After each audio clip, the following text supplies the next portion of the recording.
Dito sa mundo, ito talaga yung totoo.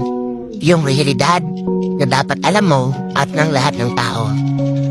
Naparito kang hubad, aalis kang nakahubad. Dumating kang nangihina, lilisan kang mahina. Iniduwal kang walang salapi at mga bagay. Maglalaho kang walang salapi at mga bagay.